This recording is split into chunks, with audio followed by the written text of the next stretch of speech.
Assalamualaikum warahmatullahi wabarakatuh. Ismi Muhammad Syamil bin Osman wa rahmat talibi 06 Khamsah Wahid Sabah Khamsah. Di sini saya ingin membentangkan tentang tajuk kajian kitab halal dan haram dalam kitab Ihya Ulumuddin daripada Imam Ghazali. Okey, seterusnya kita terus ke pengenalan. Pengenalan penyelidikan dan kajian yang dirujuk kitab halal dan haram melalui kitab Ihya Ulumuddin, hasil karya asli Imam Ghazali. Tujuannya mengenali latar belakang Imam Ghazali serta kitabnya. Dan yang kedua, menjelaskan definisi halal dan haram. Yang ketiga, menyatakan dalil dan nas-nas yang sahih berkaitan halal dan haram. Seterusnya, biografi Imam Ghazali. Imam Ghazali Ibnu Muhammad bin Ibnu Ahmad Al-Ghazali Al-Tisu dilahirkan pada 450 Hijrah di desa Ghazali di kota Tus, Iran. Bidangnya ilmu tasawuf, ilmu kalam, ilmu mantiq, fiqh dan falsafah. Gelaran yang diberi Syaraful Al-A'immah Zainuddin Hujjatul Islam Al-Ghazal, dan ia meninggal dunia pada 14 Jamadil Akhir 505 Hijrah di kota Tus. Di kota Tus, berangkat bersama adik lelakinya Ahmad untuk mempelajari ilmu fiqh, ilmu nahwu dan mahafaz Al-Quran. Dan sini dia berkahwin dan ada 4 orang anak. Berangkat ke Jurjan untuk berguru dengan Syekh Abu Nasir Ismail, dan seterusnya di kota Nishabur 473 Hijrah ia berangkat ke Madrasah An-Nizamiyah dan berguru dengan Imam Haramain, dan seterusnya menjadi pengetua di madrasah tersebut, dan ia meletakkan jawatan. Seterusnya mengembara ke Mekah, Baghdad dan Damaskus.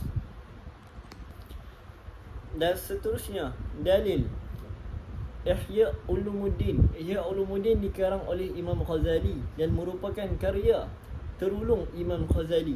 Seterusnya terdapat 4 bahagian besar, iaitu bahagian ibadat, akhlak, kerosakan dan metodologi. Seterusnya, Ihya Ulumuddin mengandungi aspek-aspek hukum seperti rukun dan syarat ibadah-ibadah yang sesuai dengan syarat. Okey, seterusnya kita masuk ke bab 1. Barang siapa makan makanan halal selama 40 hari, Allah akan menyinari hatinya. Dan seterusnya, Sa'ad meminta Rasulullah SAW untuk memohon kepada Allah Subhanahu Wa Taala. Yang ketiga, As-Siddiq radhiyallahu anhu meminum susu daripada hasil kerja hambanya. Seterusnya juga, As-Siddiq pun memasukkan jarinya ke dalam mulut.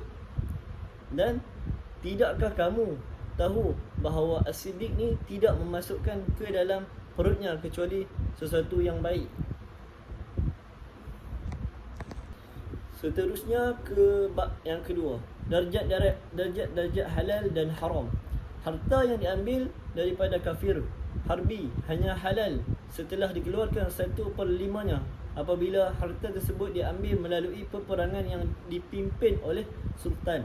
Yang ketiga, harta yang haram semuanya kotor, hanya saja sebahagian harta yang haram lebih kotor daripada sebahagian yang lain. Yang ketiga, darjat pertama dan paling rendah adalah menghindari apa yang difatwakan keharamannya oleh fuqaha. Seterusnya, darjat kedua, kewarakan orang-orang soleh, iaitu menahan diri daripada perkara-perkara yang ada padanya terdapat kemungkinan haram.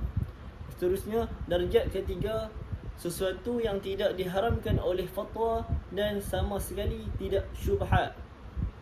Seterusnya, darjat keempat, sesuatu yang sama sekali bukan dosa dan tidak dikhuatirikan menghantarkan kepada suatu dosa. Seterusnya, bab yang ketiga, tahap-tahap syubhat. Yang pertama adalah munculnya keraguan syubhat pada penyebab yang mengharamkan atau menghalalkan. Boleh jadi dua kemungkinan yang seimbang dan boleh jadi salah satu daripada dua kemungkinan itu lebih kuat. Hukum asal sesuatu adalah haram, lalu terjadi keraguannya pada penyebab yang menghalalkan sesuatu itu. Seterusnya, hukum asal sesuatu adalah haram, tetapi terjadi sesuatu yang mengharuskan penghalalannya berdasarkan dugaan kuat sehingga kehalalannya diragukan. Perkara kedua yang akan menimbulkan syubhat adalah kejadiannya keraguannya yang bersumber daripada percampuran. Seterusnya, pencampuran sesuatu yang haram dalam jumlah yang terbatas dengan sesuatu yang halal dalam jumlah yang terbatas pula. Seterusnya, di antara sesuatu yang termasuk perkara syubhat adalah seorang membeli makanan secara tidak tunai lalu membayarnya dengan harta haram. Bab yang keempat, mengeluh perbuatan ini tidak terpuji jika dilakukan dalam setiap keadaan. Para ulama ada yang membenarkan untuk mengemis dan di antara mereka ada yang mempersoalkan pembenaran tersebut. Seterusnya, sepatutnya dia tidak mengemis kepadanya kerana boleh jadi akan nampak baginya kemarahan dan itu adalah maksiat.